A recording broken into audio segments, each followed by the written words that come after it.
Hello viewers, my name is Charles Nicholas. Thank you for joining me today.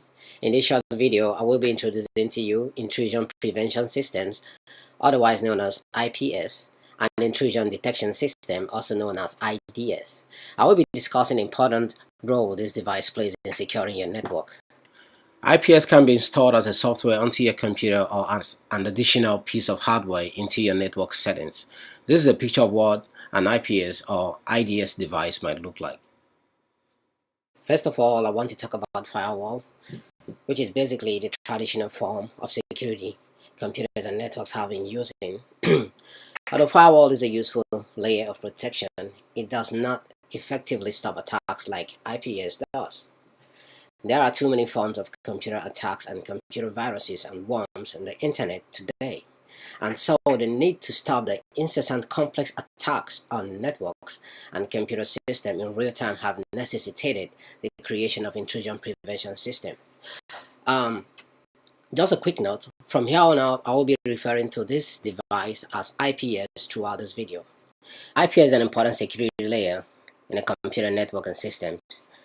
It acts like a firewall, but basically does more than the firewall by thoroughly inspecting this packet and the contents of the packet to make sure it doesn't contain any malicious payload. It does that to prevent those payload from compromising the network or the computer systems. To simplify what a firewall does and what an IPS does, here is a visual to help you more easily understand the basic concept of this technology. You can imagine firewalls and IPS as security guards protecting your computer or business networks. In this case, envision a regular company with two checkpoints. The firewall security guard standing in the first security booth stops and checks the delivery man's identity as well as to whom he's delivering the package to and waves him through. At the second booth, the IPS security guard stops the same delivery man, making sure he is legitimate. But this guard takes an extra step, demanding that the delivery man open the package for more scrutiny. As you can see, the IPS security guard goes the extra mile, and when he stops the delivery man with the package, he inspects the package very carefully that is enrolled to be delivered to ensure that whatever is inside the box correspond with the label. He then opens the box to thoroughly investigate what it contains and discover malicious contents. The IPS guard stops the harmful content in the package from being delivered to its intended destination. Okay, this is the more technical settings of how IPS and firewall operates in the network.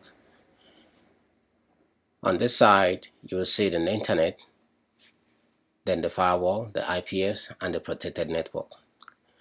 Down under the internet, you will see a red dot which stands for attack traffic and the green dot which stands for permitted traffic. So these packets are being sent into the network by good guys and bad guys.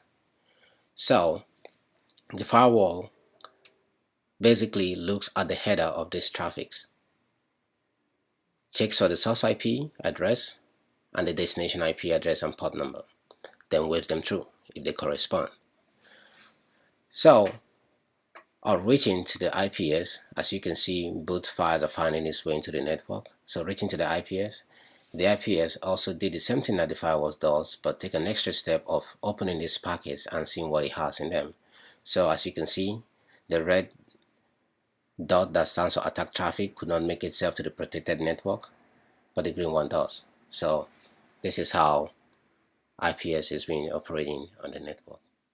So viewers, this is the basic operation and functions of IPS devices. You can also find more information about this technology on the web.